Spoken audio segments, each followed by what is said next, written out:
At the dawn of time, before the world bore the weight of names and nations, our kind walked the earth in shadows. They were not yet as we are now, their faces carried the echoes of ancient bloodlines, with heavy brows, strong jaws, and deep eyes that reflected both fear and fire. The air was sharp with the scent of wet stone and crushed grass, and every sound in the valley could mean life or death. This was not a world for the weak, it was a world that demanded constant vigilance. Water was life, but life was always hunted. The river sang softly over stones, yet its beauty was a lure for danger. The tribe knew that to drink meant to be exposed. Every ripple in the current could hide the approach of a crocodile, every rustle from the trees could be the whisper of claws. With their strong, primitive faces reflected in the water, they bent low, drinking quickly, their ears tuned to the forest's secrets. Instinct ruled where words had no power. Her heart pounded as the grass quivered, not from the wind, but from something alive within it. She had no spear, only the sharp edge of a stone and the will to survive. The sun's warmth did little to ease the cold tension in her bones, for she knew, as all her people did, that in this age, the hunter could become the hunted in a single breath. They stood shoulder to shoulder, the smell of fear and sweat mingling in the crisp morning air. The wolves circled, their yellow eyes burning in the half-light. The tribe's spears were little more than sharpened branches, yet they were wielded with desperate courage. Faces carved by evolution into expressions of raw determination met the gaze of predators who had ruled these lands long before humans dared to walk them. Fire was more than warmth, it was defiance. The elder's hands, scarred by decades of survival, moved with the precision of one who had seen too much death to take life's tools for granted. Sparks leapt into the air like tiny stars, each one a promise of safety against the night's cold and the eyes that glowed in the dark. The young ones leaned close, their heavy brows furrowed in concentration, their minds opening to the magic of survival. The forest smelled of blood, a copper tang that burned the nose. From behind the fallen tree, they watched the beast, a giant with claws as long as a man's hand, feast on its kill. Their ape-like features tightened with fear, heavy brows casting deep shadows over sharp, alert eyes. They knew that one wrong sound could draw that monster's gaze. In this world, hunger belonged to all, and there were no rules except strength and speed. The forest exploded into chaos. Behind him, the saber-tooth roared, a sound so deep it rattled his ribs. His legs pumped like the wind itself, every muscle burning, his heavy-browed face twisted with pure, unfiltered survival. The ground was uneven, roots clawing at his feet, but he dared not slow. The cat's breath was hot on his back, and in that moment, there was nothing in the world but the desperate rhythm of life fleeing death. The earth trembled under the stampede. The boars came like a wave, their tusks flashing, their eyes wild with rage. The tribe scrambled upward, gripping stone and vine with calloused hands. Their primal faces, framed by unkempt hair, were etched with desperation. Each heartbeat was a drumbeat of survival, the roar of the animals below a reminder that the world did not forgive mistakes. The fire was not the work of the gods, but of the earth's own hunger. Flames licked the night sky, crackling through dry leaves and snapping branches. She pressed her child close, her broad, primal features softening with fierce love. Every ember carried the promise of death, but in her heart burned a greater fire, the will to keep this small life alive, no matter the cost. Meat was life, and life was stolen. Their strong, ancient faces leaned close to the kill, hands slick with blood as they worked quickly. Above, black wings turned in the sky, waiting. They had minutes before other predators arrived, minutes before this victory turned into another fight for survival. Every cut of the stone was a race against time, their heavy brows shadowing eyes that never stopped watching the tree line. The night was a predator's ally, and the hyena knew it.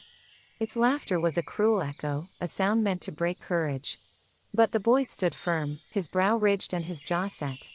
The firelight danced across his primitive face, catching in eyes that were bright with both terror and defiance.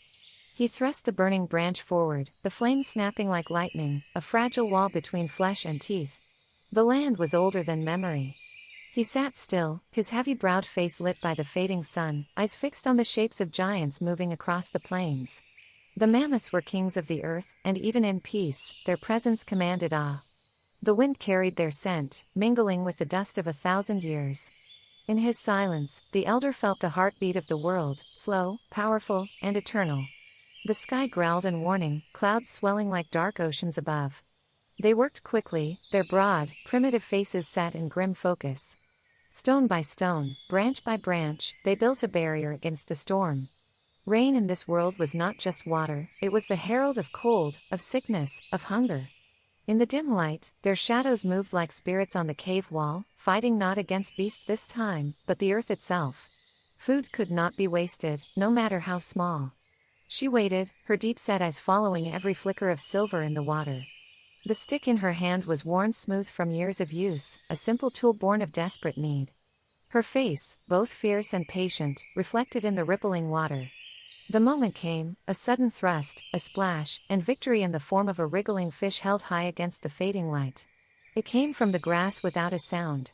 Scales cold as stone wrapped around their legs, pulling tight, the air squeezed from their chests. Panic flashed in their heavy-browed faces, eyes wide with the terror of prey. The serpent's head rose high, fangs glistening, ready to strike. In a world ruled by predators, even the ground itself could turn against you. The river roared beneath him, but its voice was drowned out by the snapping of jaws. The crocodile's teeth flashed white, each one a blade meant to tear life apart. His grip on the vine was iron, his primitive face twisted in raw panic, eyes wild with the knowledge that if his arms failed him, the water would swallow him whole. Survival, here, was measured in seconds. The river roared beneath him, but its voice was drowned out by the snapping of jaws. The crocodile's teeth flashed white, each one a blade meant to tear life apart. His grip on the vine was iron, his primitive face twisted in raw panic, eyes wild with the knowledge that if his arms failed him, the water would swallow him whole.